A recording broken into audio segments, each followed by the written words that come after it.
André Labarthe vous parle. Pour la suite des temps, pour toutes les générations à venir, ce mercredi 12 avril 1961, entre 9h07 et 10h55, marquera le plus grand tournant de l'histoire. Un Russe, Youri Alexeyevitch Gagarin, a parcouru à bord d'un vaisseau terrestre. Il a survolé nos continents et nos mers, non plus à la façon d'un avion, mais comme une planète, en se détachant de tout ce qui appartient encore à l'univers des terriens, vents et atmosphères qui jusqu'ici soutenaient leurs exploits les plus étonnants.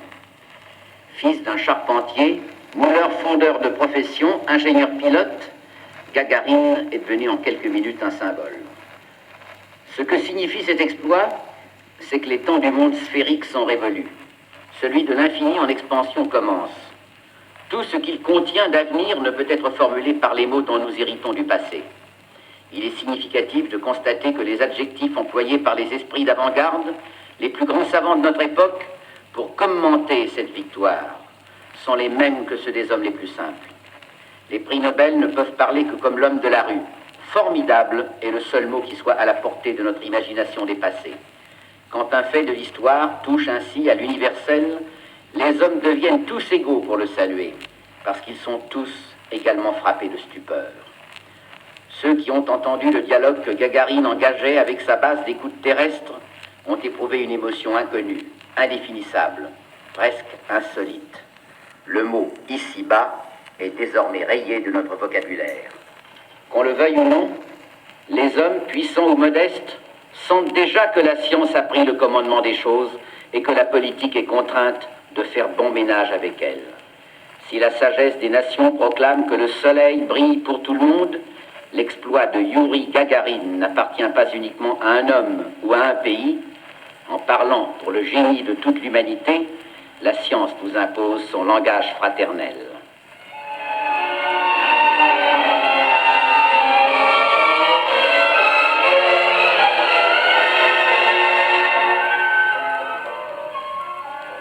C'était le 2 avril 1961. À peine l'aube à Paris et déjà le grand jour, 9h07, sur cette base quelque part en Union soviétique où Youri Gagarin sentait sous lui se déchaîner dans un grondement terrifiant la fantastique poussée de sa fusée.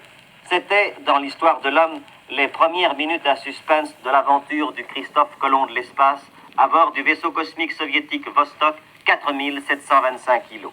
C'était aussi, autour de la Terre, dans le crépitement des parasites, le premier message radio de l'homme qui tournait dans le ciel.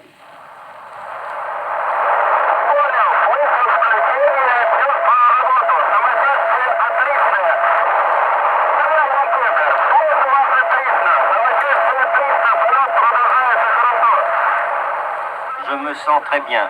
J'observe la Terre. La visibilité est bonne. La visibilité est bonne. Je vous entends parfaitement. Le vol se poursuit dans de bonnes conditions. J'observe la Terre. Visibilité est bonne. On peut tout voir. Je poursuis le vol. Tout va bien. Tout fonctionne normalement. Je me sens très bien. Nous continuons. La machine fonctionne bien.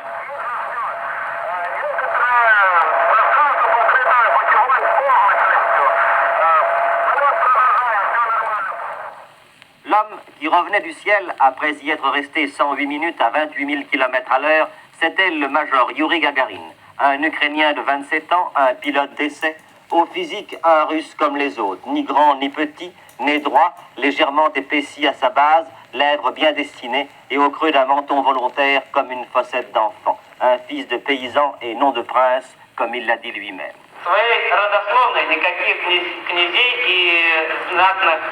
On s'intéresse beaucoup à ma biographie et je dois les décevoir, surtout les gens peu sérieux aux États-Unis qui m'ont donné comme famille des princes et des princes, tandis que mes parents sont de simples cultivateurs.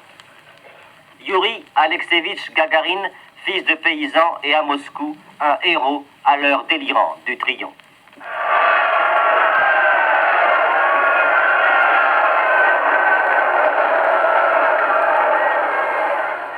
L'homme qui revient du ciel, qui supporta jusqu'à 10 fois le poids de son propre corps, qui vécut pendant 90 minutes dans un monde sans pesanteur, ne fut jamais à ses propres yeux qu'un pilote d'essai heureux, dédiant sa victoire à Khrouchtchev et à l'Union soviétique.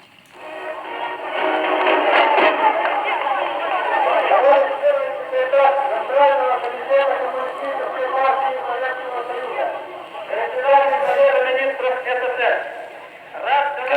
premier secrétaire du comité central du Parti communiste de l'Union soviétique, président du Soviet suprême de l'Union soviétique. Je suis content de vous rendre compte que la mission qui m'a été confiée par le comité central et par le gouvernement de l'Union soviétique a été accomplie.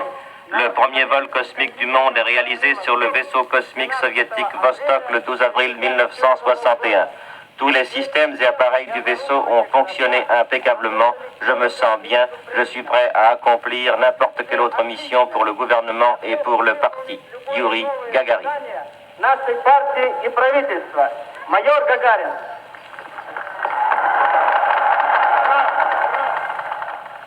Mais le monde s'interroge. Qu'a-t-il ressenti? Qu'a-t-il vu de la Terre alors qu'à 307 km d'altitude, il la survolait?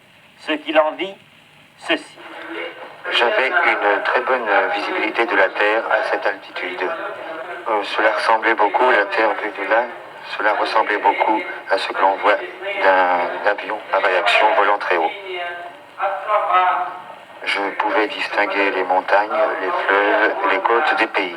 Le ciel paraissait entièrement noir. Et les étoiles brillaient beaucoup plus qu'elles ne semblent briller depuis la Terre. La Terre elle-même avait un très joli halo bleu.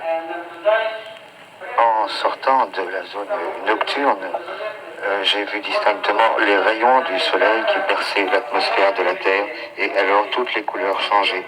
À ce moment-là, la couleur autour de la Terre était orange et cet orange se mélangeait peu à peu de façon très belle avec le halo bleu précédent. D'une voix mesurée, Gagarine en avait à la fois trop dit et pas assez aux quelques centaines de journalistes accourus pour l'interroger. Mais la science soviétique a ses secrets, des secrets qui débouchent sur cette même question. Gagarine, c'était hier, que seront, grâce à lui, les lendemains de l'espace?